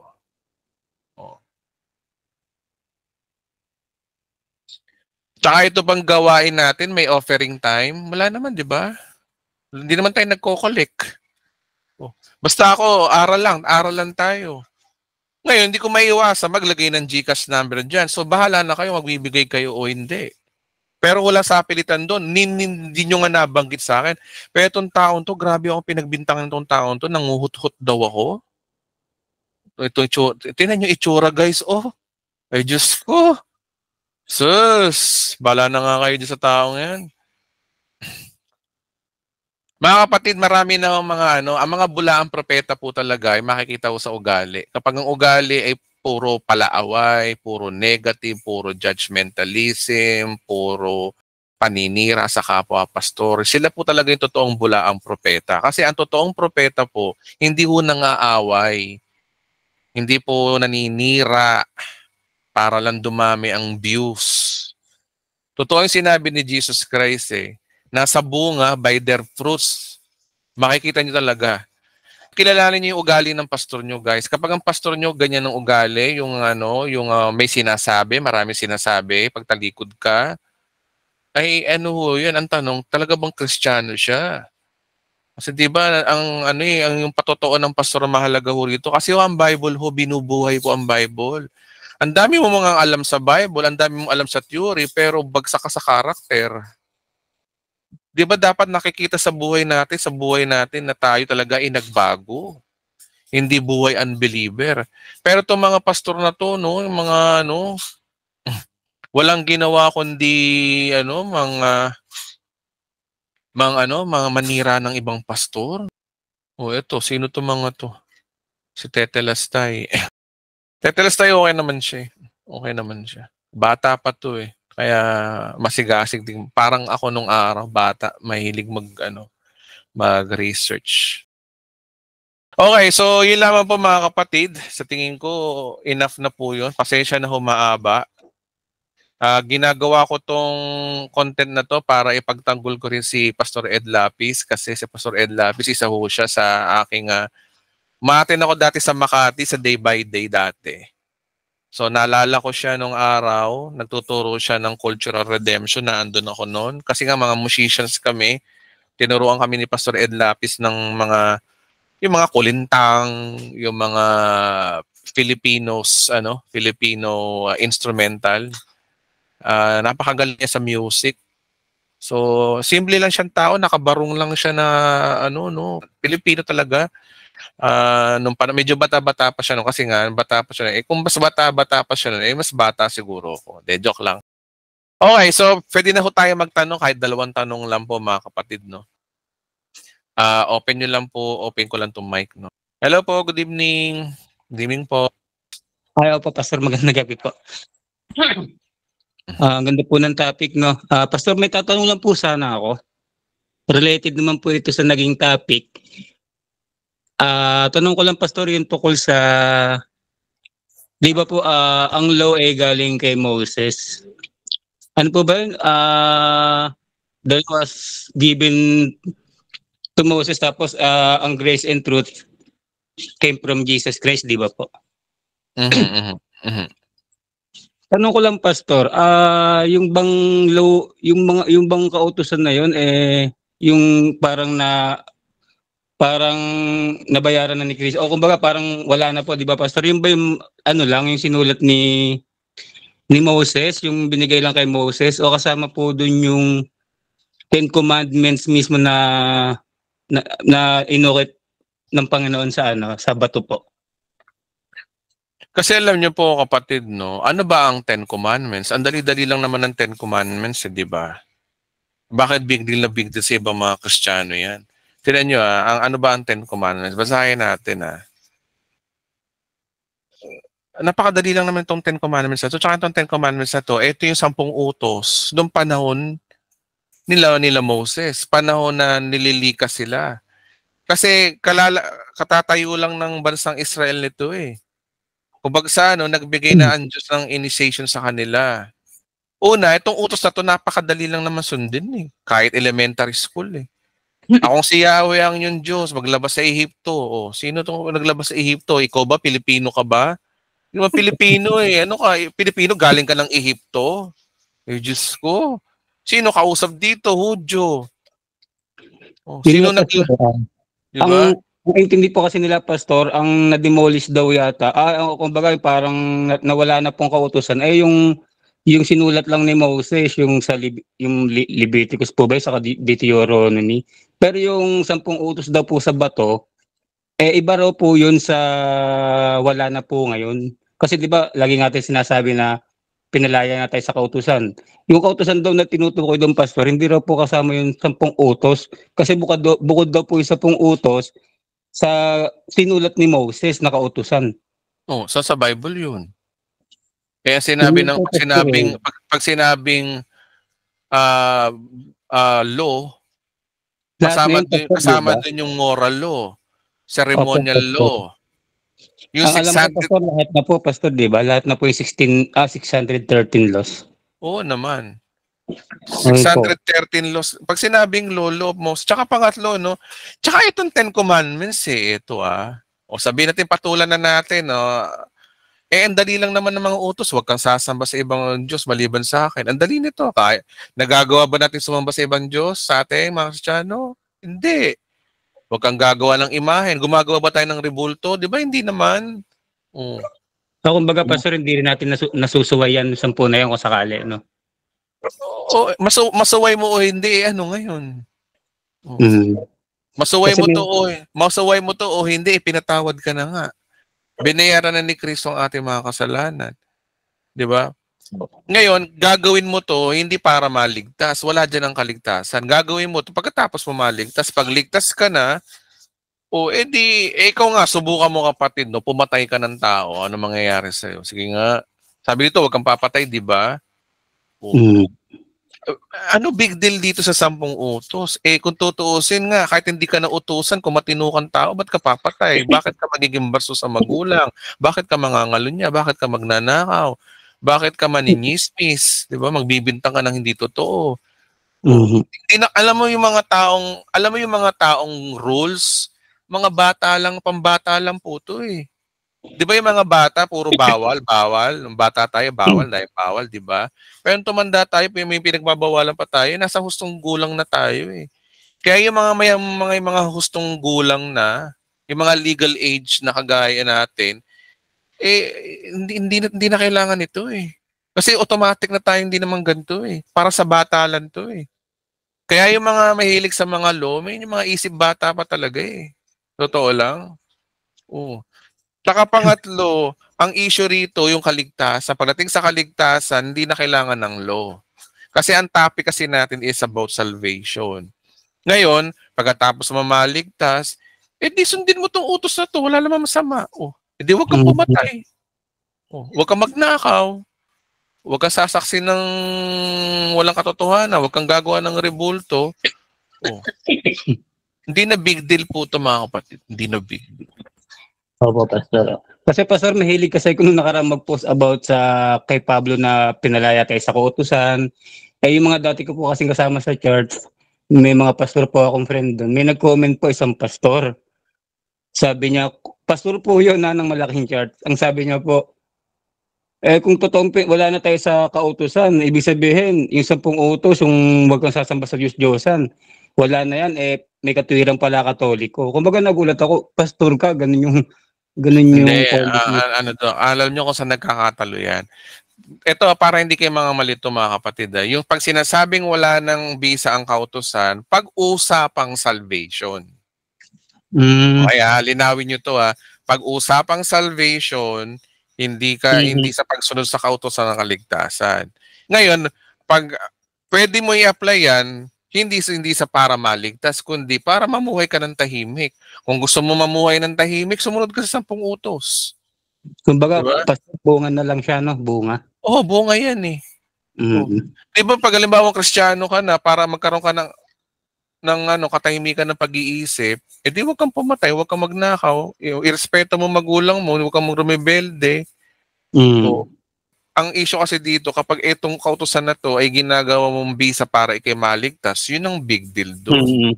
Yun ang binabanggit natin. Pero pagkatapos mo maligtas, magandang guidance to na sumunod sa utos. Mabuti naman yung 10 utos, Pastor. Yan. Sundin mo na rin yung utos ng City Hall. Bawal magtapon ng basura. Huwag tatawid ng naka-red light.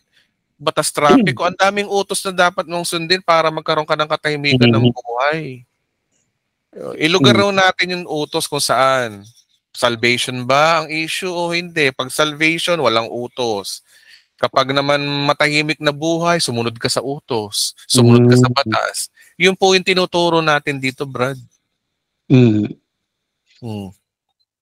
Oo, Pastor, malinaw na. Kasi minsan, na-encounter ko rin yung maraming comment about sa kasi nga bago lang din po ako sa Full Grace, Pastor. Kumbaga, na-amaze din po ako. Kaya lagi rin po ako nagpo-post about sa paglaya sa kautusan. Kaya minsan nababash din. Okay lang yan. Sige, basta sa susunod na lang siguro, Wala naman pong kasi sa verse naman po ako nakakuha ng post ko. Ang problema ko lang po, Pastor, yung mga kaibigan ko, Pastor, din na nagko-comment na nasasaktan ako sa mga comment minsan. ganun. Salamat po. Maliwanag na po sa akin yung Okay po. Okay po. Siya rito. Salamat po, Charito po. Okay, so 9:47. Meron dito nakikiusap Wait lang O sige, si ano na lang. Babae pala tayo, no? Si Incest nga, Incest. Tapos ni Incest si Johnny. Okay? O, ganun na bago tayo matapos. So sige, si Incest. Uy, pwede na po kayo magtanong.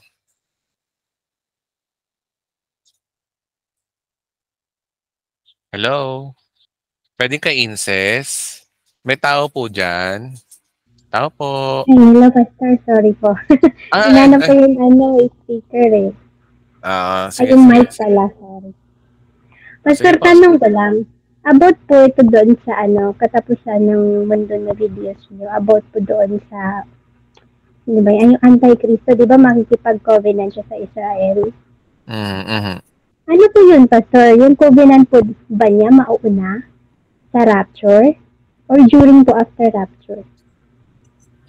Kasi simula ng 7 years na period of time na yan, na kinikilala din ni Jesus Christ na tribulation age, ay magsisimula yan sa pag nakipag-covenant ang Prince of Rome o Antikristo na meron silang 7 years na covenant. Ang di nga lang naging malinaw talaga kung ano yung covenant na yon.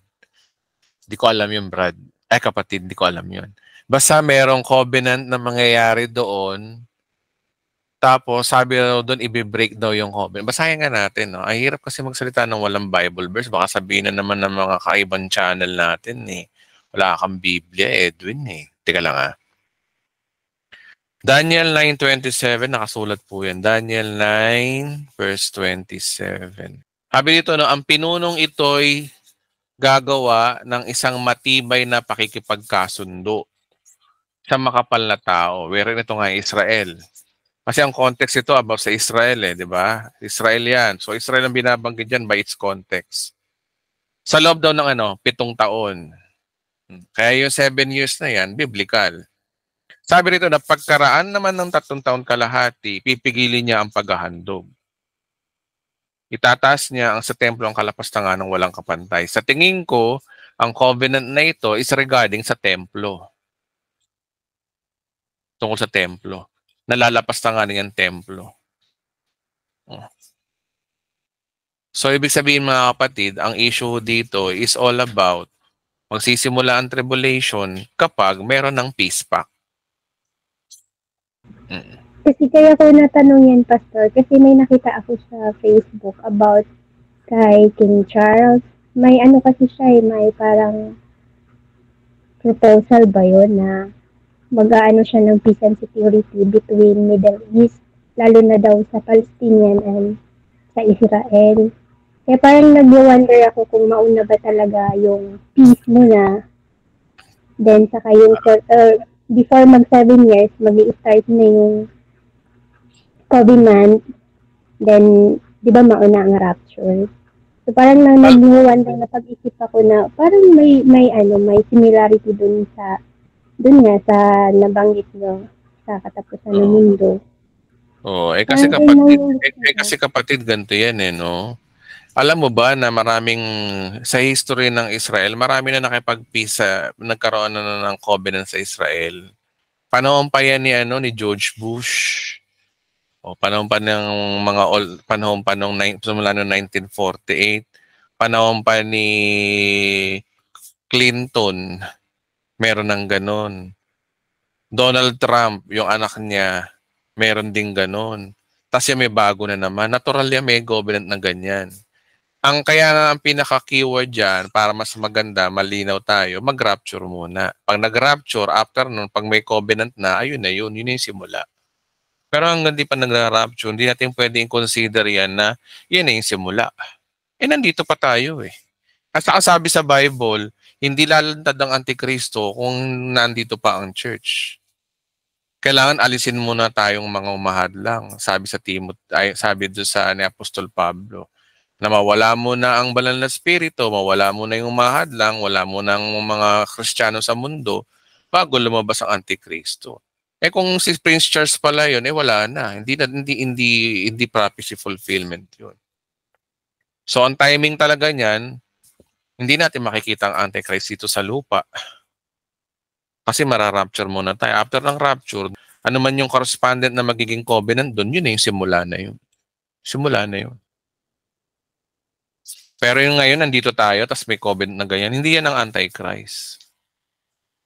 Qualified. Nasa Rome, nasa Europe siya, qualified nga naman. Pero hindi pa yan. Okay po, Pastor. Yun lang po, Pastor. Okay. Thank you po. Charito po. Okay. Okay, sarap. Ayon sa pag-aaral natin, no, mga kapatid, no, rapture muna bago yung 7 years na covenant. Ganyan ang mangyayari. Kaya delikado yung maiiwan sa rapture. Paano kung ganito? No? What if lang? Paano nag-rapture muna? Tapos, hindi mo pala nagsisimula yung 7 years of tribulation. May mga pangyayari pa. Sabi nila, naiwan ako, di bale, after 3.5 years, magbibilang ako ng tamang oras, 3.5 years, hindi ako magpapatatak. Paano kung sabihin ko sa iyo na after ng rapture, agad-agad may peace pa kagad si Antichrist? Paano kung hindi pa?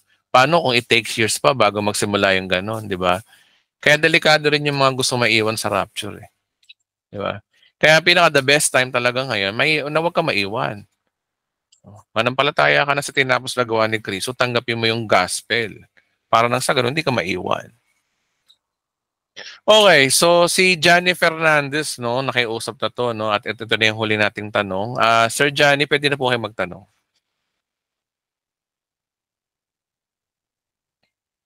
Johnny Fernandez. Magandang tao po. Shopee po, Johnny Fernandez. Shopee po, delivery po.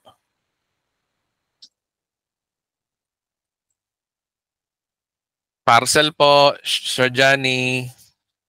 Tapa. Ang gusto nyo yung kambing kakatok. Tapa, Pastor Johnny. Okay na po. Sorry. Ayan. Sige, kapatid. Sige, kapatid, tanong ka na, kapatid. Kasi, Pastor, ganito yun.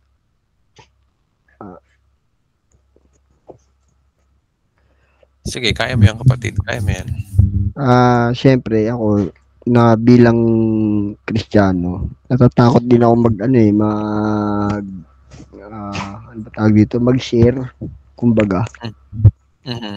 Mag-share ng mga ganun. Baka mamaya, mali ako. Mali pala yung naituturo ko. Kasi isang beses, nag-share ako ng gospel ng ano ba tawag dito? Full grace. Sana pa ba kinakabahan ako eh. Sige lang.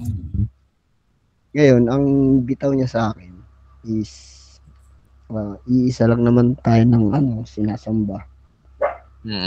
Isa lang naman ang Diyos natin. Kung na kay Kristo ka, sasamahan ka naman ng Panginoong Jesus, Panginoong Diyos, ng Lord God. Kung na kay Kristo ka, isa lang rin naman sinasamba natin. Hindi na natin kailangan mag-away-away. Hindi na natin kailangan sa Bible. Kung isa lang naman yung paniniwalaan natin. Yun yung bitaw niya sa akin. Sabi ko, basta ang pinakahuling banat niya sa akin is sumunod ka lang sa 10 utos.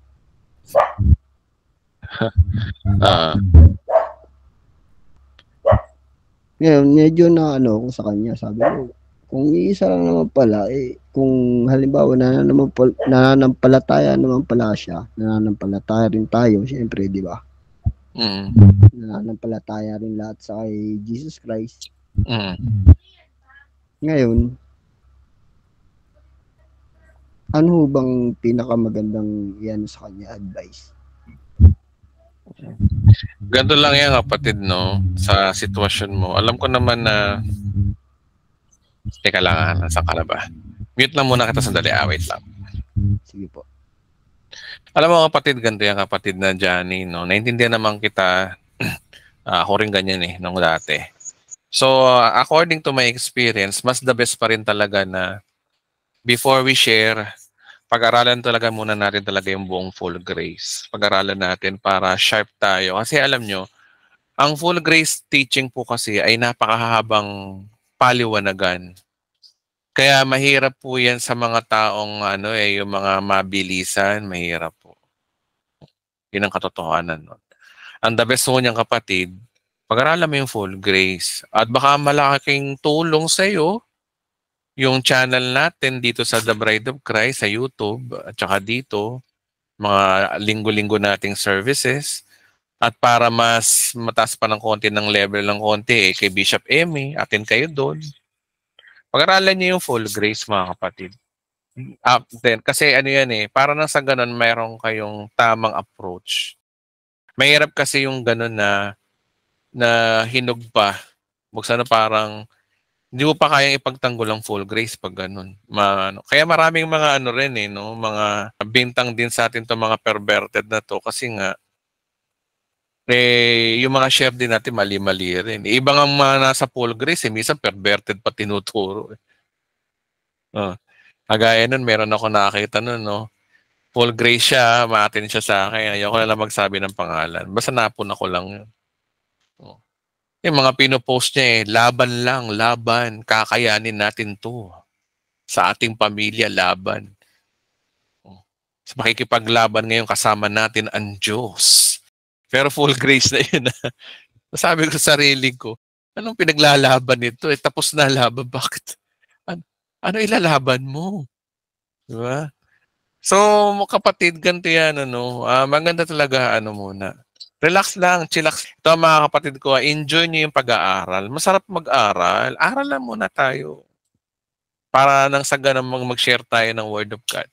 Tsaka pa nag-share tayo ng Word of God, just share the Word of God. Ngayon, kapag debate na yung nangyayari, iwas lang tayo sa debate. Kasi sabihin ko sa inyo, talo kayo sa debate, guys. Kasi ang full grace, mahabang paliwanagan. Ang sa kanila, dampot sila ng verse. Dampot ko saan yung mga yan. Tayo kasi may dispensation. Tayo may hermeneutics. Sila walang dispensation. Sila walang hermeneutics. Pag lumabang ka ng debate sa mga yan, talo ka. Yeah? Kaya nonsense talaga ang debate. Tsaka wala kapag kambing. Pag ayaw, hanapin nyo yung mga interesado. Huwag nyong puntahan yung mga hindi interesado. Pag hindi interesado, laktawan nyo. Kambing pa yan o kambing. Hanapin nyo yung nawawalang tupa, yung talagang, kumbaga sa mga nagsisales, yung mga may buying signal, yun ang puntahan nyo. Yung mga nagtatanong na, ano ba yan, ganyan, pag yung mga lalo na yung mga pagod sa buhay, mga namumblema, yun ang masarap share ng Word of God Pero pag yung tao, successful, walang problema, share mo ng full grace, hindi yan makikinig sa iyo kasi successful siya Kaya hanapin niyo yung mga dugo ang tao, yung mga yung mga basag, yung mga broken hearted, yan ang masarap share ng Word of God. Kasi ganun talaga ang tao kung di pa magkakasakit, kung di pa magkakaproblema, kung di pa magkakaroon ng sa kalalapit sa Diyos. So tingin ko kapatid, lang may papayo ko sa iyo kapatid.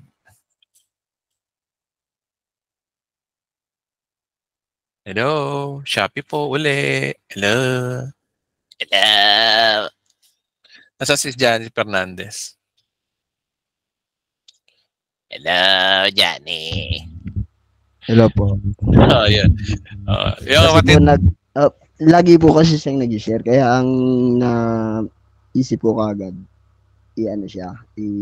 sabi ko, pakinggan mo kaya to. Minsan lang. Sabi ko, hindi naman kita pinipilit, sabi ko sa kanya. Pero pakinggan mo siya, marami kang matututunan, promise, pati yung mga hindi, ano ba tawag yun, yung Greek word. Oo, Sinabi yeah. ko sa kanya. Tama yung ginagawa mo. Ay, tama mo yung ginagawa mo. Hayaan mo ibang tao magsalita muna sa ngayon. Opo. Kapag hanggat nag-aaral ka pa rin. Tama yung Yung ginagawa. yung sinabi niya sa akin po yun na, gano'n. Ngayon, sabi ko sa kanila, okay, pre, salamat. Nagpasalamat na lang ako, at least nasabi ko na sa kanya na ganito. Yung paliwanag ng Ephesians. Okay. So, Pastor, ang last tanong ko is, bakit po kaya kailangan natin ng dispensation? Kasi para maintindihan natin ang Biblia, mahirap kasi yung hindi natin naiintindihan yung o ganito yan kapatid na, bigyan kita ng halimbawa. Di ba pag nag-aaral tayo ng history, kailangan mo alam yung history, ano yung nangyari? Bakit naging ganito to?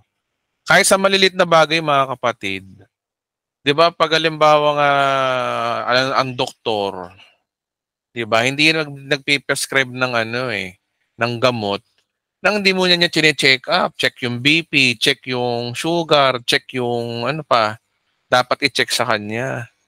Dapat maintindihan mo natin proper diagnostic, para malaman natin yung sagot sa Biblia. Ganon din sa una, inutos naman ng Bible yun eh. Sinabi naman ni Pablo kay Timoteo yun eh, na you should rightly divide the scripture. By rightly dividing the scripture, doon mo malalaman na may mga dispensation pala. At pinakita ko naman sa inyo yung mga verses sa Bible, di ba? Mga nakaraang preaching ko, na may dispensation talaga, may mga house rules. Tsaka yung dispensation talaga, ganun talaga, meron talagang panahon ng pagkilos ng Diyos eh. Maliwanag naman sa Hebreo chapter 1 verse 1. Ang Diyos ay nangusap sa iba't ibang panahon, sa iba't ibang paraan. Ayon sa mga propeta, biblical ang dispensation. Kasi tandaan nyo, ang Bible, yan, Book of Hebrews yan, mga Hudyo yan, Bible nila yan eh. Prangkain ko na kayo, Bible nila yan. Ang sulat ng mga Hudyo niya, sa kanila yan eh. So, majority ng mga sinasabi dyan, silang kausap. Ngayon, i-filter mo yan by rightly dividing the scripture. Sino ba ang kausap? Ano ang mensahe? Sino ba ang pinatutungkol? Ang maganda lang naman kasi dyan sa Bible, nabanggit tayo mga hentil. Doon natin hanapin kung sino yung alin yung para sa ating mga hentil. Kasi yung Bible na yan, bigla lang kumalat, piniinimprenta, wala man lang tayong idea, wala man lamang forward sa Bible na nakalagay. Eto sa mga Hudyo to, kasulatan nila to.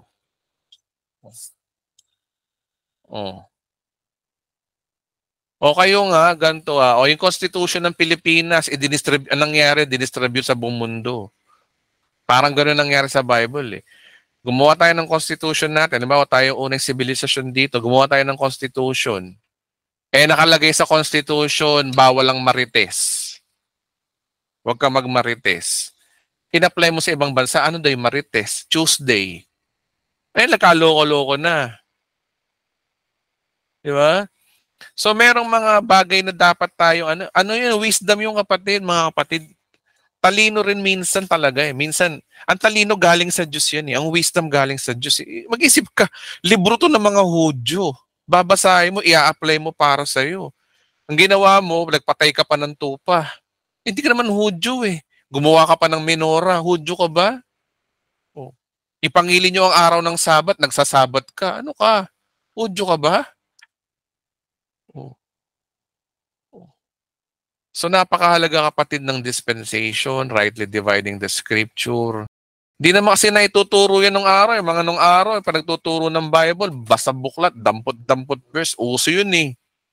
Hanggang ngayon, uso pa rin eh. Hindi na nagising ang mga Pilipino eh. Kaya nagkakaligaw-ligaw, nagkakaroon ng mga maling religion eh. Kaya tinan mo yung bunga ng mga tao ngayon. Tinan mo, mga tao, judgmental. Yan, kagaya ng pinakita natin kanina. Mga judgmental ng mga taong, mga Kristiyano. Ewan ko kung Kristiyano pa sila. Ang Bible ay libro ng mga Hudyo. Mga kapatid, tandaan nyo yan. Kaya mag-ingat kayo, mag-aral kayo mabuti. So yun lamang po mga kapatid, no? Medyo overtime na po tayo. Salamat po sa inyong pag-attend at salamat din po kay kapatid na nagtanong kanina, no? Johnny Fernandez. Bawi na lang uli ako sa next week kung may loloobin ng Diyos na matawag ka. Sa mga umatin po mga kapatid, mahal na mahal ko po kayo lahat. Sa totoo lang, love na love ko po kayo mga tao dito. Isang taon na po tayo nag-aaral ng Bible study. Napamahal na po kayo sa akin. Magandang gabi po sa ating lahat. Good night, Pastor. Salamat po. Good night. Salamat po, Pastor. Good afternoon. Sa lahat. Good night, Pastor. Thank you po, Pastor. Good night po sa lahat. Good night po. Narito po sa lahat. Salamat, Pastor. Stay blessed po sa lahat. Stay blessed po, Pastor. Mahal ko sa kapatid ko. Ingat po lahat. Good night. Salamat. Salamat po, Pastor. Salamat See you, Pastor. Love you all po, Charito. Okay. So, Love you all, Charito. so maraming salamat po sa mga umaten. At salamat po. Mahal na mahal ko po kayo. See you next week po. Next week na po tayo magsanta sa mga kapatid. Sorry, nakalimutan natin. God bless po.